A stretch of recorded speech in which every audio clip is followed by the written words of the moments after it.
Hello everyone, मैं रवि शुक्ला आपके सामने कुछ क्वेश्चंस लेकर के आया हूं इंग्लिश के। और ये टॉपिक वाइज चल रहा है। अभी हम इसको टॉपिक वाइज चलाएंगे और टॉपिक में भी कोशिश इसलिए टॉपिक के माध्यम से हम इसको लेके चल रहे हैं ताकि आपका समय बचे। मैं कोशिश करूंगा कि इन्हीं क्वेश्चंस में ही, ये जितने क्वेश्चंस हैं इसमें मैं आपको उन रूल से रूबरू कराऊं जिस पर बेस्ड ये क्वेश्चंस हैं। तो ये आपको ध्यान में रखना है कि ये जो क्वेश्चंस हैं इनमें रूल्स तो हैं और इन रूल्स को हम डिस्कस कर लेंगे इन्हीं के साथ।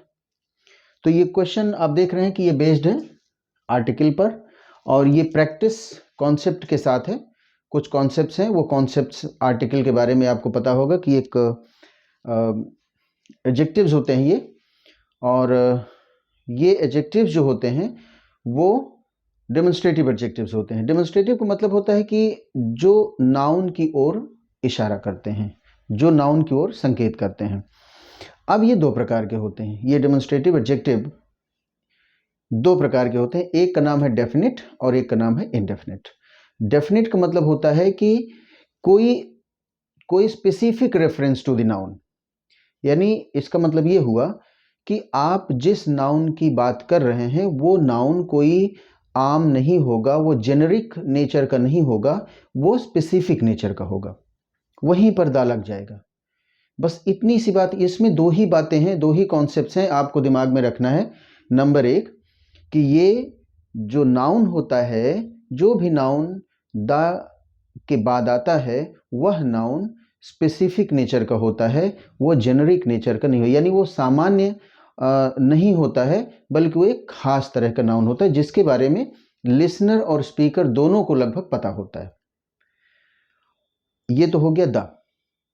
और ए एन का मतलब होता है कि वो जो नाउन जिसकी आप चर्चा करने जा रहे हैं, जिसकी चर्चा आप करते हैं वाक्य में, और जिसके पहले ए या एन लगाते हैं, वह नाउन इनडेफिनिट होता है, यानी वो निश्चित नहीं होता है। वो कोई वो नाउन किसी क्लास का एक हिस्सा हो सकता है, किसी वर्ग का एक पार्ट हो सकता है, एक सिंगल एंटिटी हो सकता है, और वह इनडेफिनिट होगा, अनिश्चित होगा, यानी उसके बारे में लिसनर को तो बिल्कुल नहीं पता, स्पीकर को हो सकता है उसके बारे में जानकारी हो।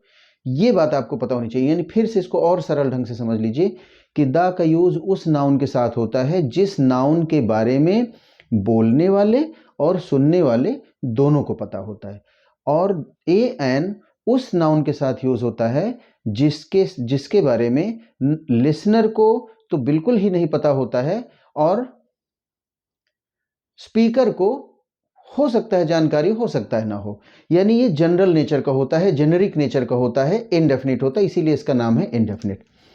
मैं एक छोटा सा एग्जांपल आपको देता हूं। जैसे मैं आपको, ये मेरे हाथ में पेन्स हैं, ये पेन्स हैं, इनकी संख्या है 3, और मैं आपसे कहूं कि आप इनमें से एक पेन ले लीजिए, तो इस समय जो मैं कह रहा हूं कि you take a pen out of these 3, तो इसका मतलब ये हुआ कि आपको ये नहीं पता है कि आप कौन वाली पेन उठा लेंगे। Either you going to pick this और you are going to pick this और you are going to pick this, you don't know. Even मुझे भी नहीं पता है कि आप ये वाली उठा लेंगे या ये वाली उठा लेंगे या ये वाली उठा लेंगे, हमको भी नहीं पता है। इसलिए यह यहां पर ए एन का यूज होगा। और ए एन के साथ साथ एक चीज और है, आपको बता दें, ए का मतलब एक होता है, एन का मतलब भी एक होता है। तो कई बार बच्चों के मन में यह सवाल आता है कि जब ए का मतलब एक होता है, एन का मतलब एक होता है, तो फिर वहां पर फिर दोनों में से किसी एक का प्रयोग कर लें, ए का अलग एन का अलग क्यों प्रयोग करते हैं? तो वो उसका रीजन ये है कि जो अंग्रेज लोग हैं, जो इंग्लिश पीपल हैं, वे लोग बोलने में बड़ी वो अपने कंफर्ट जोन में रहते हैं। तो आप देखें कि जो नाउन्स कॉन्सोनेंट से शुरू हो रहे हैं, उनके साथ अगर आप ए का यूज करते हैं तो वे नाउन्स काफी इजीली, कंफर्टेबली उनका प्रोडक्शन, साउंड प्रोडक्शन उनका हो जाता है। जैसे a bird, a fan, an AC, a cooler, ये एन एसी नहीं, अ बोर्ड, है ना, a light, a camera, a phone, a stand, इस तरह से। लेकिन जो नाउन्स शुरू होते हैं वॉवेल से, तो उनके पहले एन लगा देने से बोलने में सहूलियत हो जाती है। जैसे एन ऑरेंज, एन एग, ये बोलना बहुत ज़रूरी है, रूल नहीं है। ये ए एन का कोई रूल नहीं होता है, बल्कि ये बोलने की एक सुविधा है, एक कंफर्ट है, एक कन्वीनियंस है, बोलने में आसानी हो जाती है, इसलिए इसको इस तरह से यूज़ कर लेते हैं। An egg, N orange, an elephant, an ant, है ना। आप देखें एन के साथ बोलेंगे तो आसानी से निकल रहा है, लेकिन अगर इसको ए के साथ बोलेंगे तो बड़ा अजीब सा साउंड निकलेगा, और थोड़ा सा एक्स्ट्रा एफर्ट लंग्स में भी, और लारिंग्स और फारिंग्स हर जगह आपको एक्स्ट्रा एफर्ट डालना पड़ता है। जैसे आप कहें कि ए एग, ए एलिफेंट, तो आप देखिए एक्स्ट्रा एफर्ट आपको डालना पड़ रहा है, थोड़ा जोर पड़ रहा है। इस सुविधा से, इस असुविधा से बचने के लिए अंग्रेजों ने ए एन को बनाया अलग अलग। ठीक, ये बात समझ में आ गई। फिर से एक बार मैं वापस आता हूं और आपको फिर से इन क्वेश्चन को कराने से पहले बात बता देता हूं कि दा का यूज वही होता है जिस उस नाउन के पहले होता है जिस नाउन के बारे में, जिसका स्पेसिफिकली रेफरेंस दिया जाता है, जिसका स्पेसिफिक रेफरेंस दिया जाता है उसके पहले होता है। और ए एन का यूज उस नाउन के पहले होता है जिसका जेनेरिक रेफरेंस दिया जाता है, यानी जनरल रेफरेंस दिया जाता है, जिसके बारे में लिसनर और स्पीकर को बहुत ज्यादा जानकारी नहीं है। कईयों में से एक, तमाम में से एक। ये बात क्लियर हो गई। आइए देखते हैं कुछ क्वेश्चंस उसके आधार पे। ये जो हमने दो बातें बताई, इसी के बस इतना ही आपको दिमाग में रखना है, आपके क्वेश्चंस बहुत अच्छे से सॉल्व हो जाएंगे। देखिए, अमंग द ऑफिस, दिख रहा है ना क्वेश्चन? आप चाहें तो उसको अपने स्क्रीन पर जूम भी कर सकते हैं थोड़ा सा, तो क्वेश्चन दिखने लगेंगे। Among the officials who attended the meeting were a SP, a DSP and an SI of police. अब यहां पे देखिए कि कहीं भी यूज नहीं हुआ है, देखिए आ एसपी लगा है। अब आपको बोलेंगे तो ही आपको दिक्कत होने लगती है, आ एसपी। अब इसका मतलब एसपी का जो एस है, एस का ए है, वो वॉवेल है, तो इसलिए एनएसपी ज्यादा सरलता से निकल जाएगा। एएसपी कहेंगे तो ए, ये आवाज जो है वो उसमें दिक्कत होने लगती है। तो इसलिए यहां पर देखने बोल कर ही आपने समझ लिया कि एएसपी नहीं होना चाहिए, एनएसपी होगा, है ना। एनएसआई होगा, एनएमपी होगा, एनएमएलए होगा। बोल के देखिए, एनएमएलए, एनएमपी, एनएसपी, है ना। लेकिन अगर कहें एएसपी, एएमएलए, एएमपी, तो ए इस तरह से एक साउंड निकल रही है जो बड़ी अजीब है, और ये खिलाफ भी है। तो इसलिए यहां पर आपका जो उत्तर है वो क्या होगा? सी होगा। मेरी बात समझ में आ रही है? ओके। और फिर दूसरा क्वेश्चन है, देखिए यहां पे, I was in the urgent need of shirt for the party so I went to buy one. अब जरा देखिए यहां पे क्या हो रहा है, I was in the urgent need of shirt. अब यहां पे आप देखिए कि एक शर्ट शब्द यूज हुआ है ना, नाउन यूज हुआ है। लेकिन जब ये कोई काउंटेबल नाउन है, तो कोई भी काउंटेबल नाउन होगा तो उसकी अनिवार्य शर्त है कि या तो वो ए एन लेगा और या फिर दा लेगा। अगर वो जेनरिक रेफरेंस का है तो वो ए एन लेगा, और अगर वो स्पेसिफिक रेफरेंस का है, स्पेशल रेफरेंस का है, पर्टिकुलर रेफरेंस का है, नोन रेफरेंस का है, तो वो दा लेगा। बात क्लियर हो गई? अब देखिए, आई was in the urgent need of, तो क्या होना चाहिए? ये शर्ट पहली बार इंट्रोड्यूस हो रहा है सेंटेंस में, इसके बारे में कुछ भी नहीं पता। क्यों नहीं पता? क्योंकि आपको एक शर्ट चाहिए। अब आप मार्केट में जाएंगे, शॉप पे जाएंगे, तो शॉप पे आप कम से कम दर्जनों, कई शर्ट्स में से कोई एक शर्ट लेकर आएंगे। आप तमाम शर्ट्स में से कोई एक शर्ट लेकर आएंगे, तो उन तमाम में से कोई एक को पिक करना ही तो डेफिनेट नहीं हुआ ना, इनडेफिनेट। अभी आपको पता है कौन सी शर्ट लेने जा रहे हैं, आप जाएंगे, जो आपको अच्छी लगेगी वही शर्ट लेके चले आएंगे। तो यहां बेहतर है कि यहां पे क्या लगा देंगे? A shirt. यही इसका सही आंसर होगा। I was in the urgent need of a shirt for the party so I went to buy one. Clear हो गया?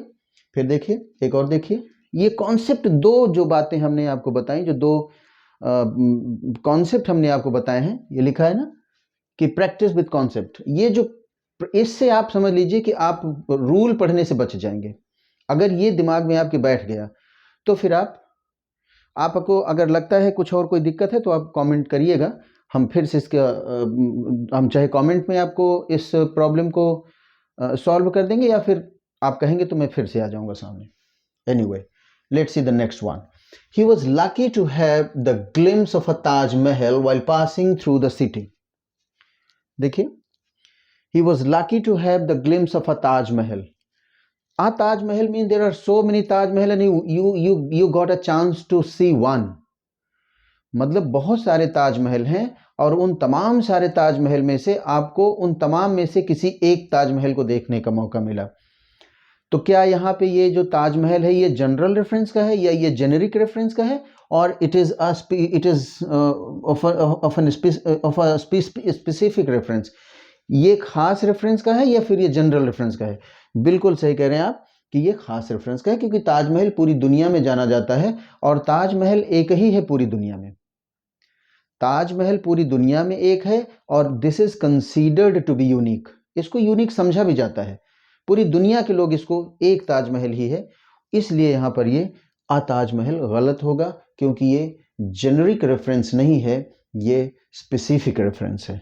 समझ में आ गई बात? फिर आइए नेक्स्ट देखिए। Modi ji was invited to dinner of newly wedded nephew of Mayawati. अभी हाल में मायावती जी के भतीजे की शादी हुई है, तो उसमें न्योता वोता दिया गया था, बहुत सारे लोग आए। मैंने ऐसे सेंटेंस, हमें कोई और मेहमान नहीं समझ में आए तो मैंने मोदी जी को लिख दिया। मुझे नहीं पता कि मोदी जी को न्योता दिया गया था, वो गए या नहीं गए, मुझे बिल्कुल नहीं पता है। बस मुझे ये पता था कि मायावती जी के भतीजे की शादी हुई, तो उसमें तमाम सारे वीआईपी गेस्ट्स इनवाइटेड थे, और वो शादी में जो भोजन था वो रोज का भोजन नहीं था, यानी वो जो रोजाना आप डिनर करते हैं वो डिनर नहीं था। That was a special dinner, वो एक खास तरह का डिनर था। तो जब इसका मतलब है कि वो डिनर भी सामान्य नहीं था, तो डिनर के पहले कभी भी जो है ए एन दा का यूज नहीं होता है अगर वो जनरल होता है। तो जैसे मान लीजिए कि आपका दोस्त आपको आज डिनर पे इनवाइट कर ले कि यार शाम को कहीं मत जाना, आज मेरे साथ ही खा लेना, जैसा कि अक्सर यहाँ बच्चे रहते हैं कॉम्पिटिटिव एग्जाम्स की तैयारी के दौरान, तो वो कहते हैं कि यार चले आना, आज डिनर मेरे साथ करना। तो वो एक सामान्य सा डिनर है, उसने आपको इनवाइट किया, आप गए और खाना खा के चले आए। लेकिन ये डिनर सामान्य डिनर नहीं था। ये डिनर कैसा था? ये डिनर स्पेसिफिक डिनर था, मायावती जी के भतीजे की शादी में इनवाइट किया गया था, तो ये खास हो गया। इसलिए यहां पे क्या हो जाएगा? Modi ji was invited to the dinner of newly wedded nephew of Mayawati, तो यहां पे द डिनर हो जाएगा। बात समझ में आ गई नहीं आ गई?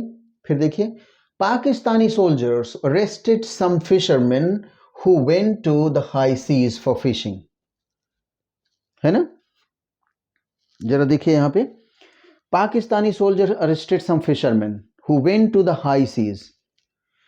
अब यहां पे टू द हाई सीज, यहां पे जो हाई सीज लिखा है उसके पहले दा लगा है। समंदर जो होता है सी के पहले दा का यूज तब होता है जब उसका यूज समंदर के किनारे घूमने के संदर्भ में हो। जैसे मान लीजिए कि आप गोवा जाएं या किसी भी मियामी अमेरिका चले जाएं, अमेरिका के मियामी बीच पे जाएं, और उस मियामी बीच पे आप उसी के किनारे किनारे टहलें, घूमें और थोड़ा पानी वानी में इधर उधर थोड़ा खेलें, तो वहाँ पे आप कह सकते हैं कि I went to the sea, to the Miami beach, वो दा वहाँ पे लग जाएगा। लेकिन अगर आप गहरे समंदर में उतर जाएं, समुद्री यात्रा पे निकल जाएं, आप गहरे समंदर में उतर जाएं, आप समुद्री यात्रा पे वॉयज पे चले जाएं, तो वहां पे दा का यूज होगा। तो यहां बताइए कि जो फिशरमैन हैं वो मछली मारने के लिए हमेशा गहरे पानी में चले, और आपने न्यूज़पेपरों में पढ़ा भी होगा तमाम कि इतने मछुआरों को पकड़ लिया गया, इतने मछुआरे डूब गए, ये जो है समुद्री तूफान आया और इतने मछुआरे डूब गए। तो वहां पर ये जो हाई सीज आता है, उस हाई सीज के लिए दा का यूज नहीं होगा जो यहाँ पे हुआ। ये ट्रैप्स हैं, ये छोटे छोटे ट्रैप्स हैं, और ये जो क्वेश्चंस हमने बनाए हैं ये ट्रैप्स ही एक तरह से हैं कि आप इसमें एग्जामिनर आपको फंसा देता है। कई बार ये होता है ना कि यहाँ होता भी है और नहीं भी होता है। तो कब होता है? जैसे डिनर वाले में आपको एक ट्रैप मिला कि होता भी है नहीं भी होता है। तो इन ट्रैप्स से आपको बचे रहना होता है, और आप समझते रहते हैं तो आपका काम हो जाता है। लास्ट क्वेश्चन देख लीजिए कि Philadelphia is very famous orchestra among music lovers. अब यहाँ पे आपने देख लिया कि फिलाडेल्फिया जो है ये समझ में आ गया कि ये क्या है, तो एक फेमस ऑर्केस्ट्रा है। ऑर्केस्ट्रा आप जानते हैं कि band of a group of musicians, orchestra आप सभी जानते हैं। तो फिलाडेल्फिया जो है वो म्यूजिक लवर्स के बीच में एक एक एक बहुत ही फेमस ऑर्केस्ट्रा है। तो ये कहा जाता है कि जो ऑर्केस्ट्रा होता है ये एक फेमस चीज़ है, और आप सुन रहे हैं कि ये बहुत ही फेमस है। तो जो इतना फेमस हो जिसको सभी जाने, बोलने वाला भी जाने और सुनने वाला भी जाने, तो ऐसे बोलने और सुनने वाले के लिए जो भी नाउन आएगा वो स्पेसिफिक होगा और यहाँ पर द का यूज हो जाएगा। इसलिए यहाँ पे क्या होना चाहिए, the Philadelphia is very famous orchestra among the music lovers. तो ये आपके कुछ कॉन्सेप्ट रहे, इस पे आप पढ़िएगा। फिर आपसे मुलाकात होगी। एसएससी के जो कैलेंडर है वो जारी हो चुका है। मई से आपकी परीक्षाएं शुरू हैं और जुलाई तक जा रही हैं। तो प्री मेंस इसमें एमटीएस के भी हैं और सीपीओएसआई के भी हैं, सारे एग्ज़ाम्स आपके सीजीएल के भी हैं, सारे एग्ज़ाम्स आपके सामने हैं। आप मन से पढ़िए, हम आपको बहुत सारी जानकारी इसमें लाते रहेंगे और आपका जो है काफ़ी ज़्यादा समय बचाएंगे। और जितनी एक्सरसाइज हम पूरी एक्सरसाइज इस पे हम कराएंगे, आप इसको देखिए और एंजॉय करिए। Bye bye.